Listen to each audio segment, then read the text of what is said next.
আসসালামু আলাইকুম। সরকারি চাকরিজীবীদের জন্য নতুন পে স্কেল নিয়ে আজকে দেশ টিভিতে একটি গুরুত্বপূর্ণ খবর প্রকাশিত হয়েছে। তো পে স্কেল কবে কার্যকর হতে যাচ্ছে সে বিষয়ে আজকের এই খবরে বিস্তারিত বলা হয়েছে। তো আপনারা ভিডিওটি না টেনে সম্পূর্ণ দেখুন। সরকারি চাকরিজীবীদের জন্য নতুন বেতন কাঠামো প্রণয়নের উদ্যোগ নিয়েছে নবগঠিত জাতীয় পে কমিশন। ইতিমধ্যে বিভিন্ন সরকারি কর্মচারী সংগঠনের প্রস্তাব কমিশনের কাছে জমা দিয়েছে। সর্বমহলে এখন আলোচনার বিষয় কবে থেকে এই নতুন স্কেল কার্যকর হবে।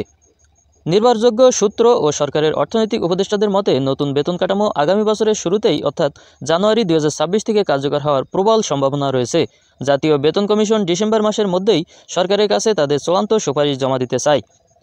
সরকারের সংশ্লিষ্ট সূত্রগুলো জানিয়েছে, ডিসেম্বরের শেষ বা জানুয়ারির শুরুতেই গেজেট প্রকাশ করা হতে পারে। এরপর জানুয়ারিতেই নতুন বেতন কাঠামো কার্যকর হবে বলে আশা করা যাচ্ছে। সম্প্রতি অর্থ উপদেষ্টা ডক্টর সালেউদ্দিন আহমেদ জানিয়েছেন, পে কমিশনের সুপারিশ বাস্তবায়নের জন্য প্রয়োজনীয় অতিরিক্ত অর্থ সংশোধিত বাজেটে বরাদ্দ রাখা হবে, যার কাজ ডিসেম্বর থেকেই শুরু হবে। তার মতে, গেজেট প্রকাশের উপর বাস্তবায়ন নির্ভর করলেও নতুন কাঠামো আগামী বছরের শুরুতেই বাস্তবায়িত হওয়ার সম্ভাবনা সবচেয়ে বেশি। নতুন বেতন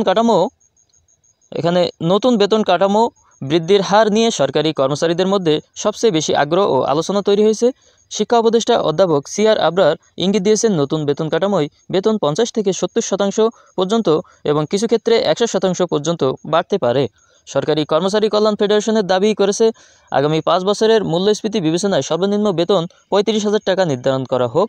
অন্যদিকে সরকারি কলেজ শিক্ষক সমিতি সর্বনিম্ন বেতন 32,500 টাকা নির্ধারণের প্রস্তাব দিয়েছে।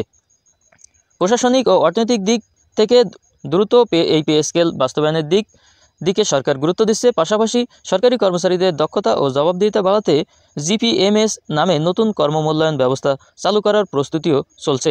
ধারণা করা হচ্ছে, নতুন বেতন কাঠামো কার্যকর হওয়ার আগেই এই প্রশাসনিক সংস্কারের কাজ চূড়ান্ত হবে।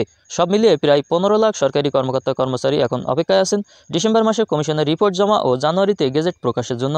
প্রশাসনিক প্রস্তুতি ও অর্থনৈতিক পরিকল্পনার সমন্বয়ে সবকিছু ঠিক থাকলে জানুয়ারি 2026 থেকে নতুন বেতন কাঠামো কার্যকর হবে বলে আশা করা যাচ্ছে। তো এই ছিল আজকে নতুন পে স্কেল নিয়ে এবং নতুন পে স্কেলের কার্যকরের সময় নিয়ে বিস্তারিত একটি আপডেট।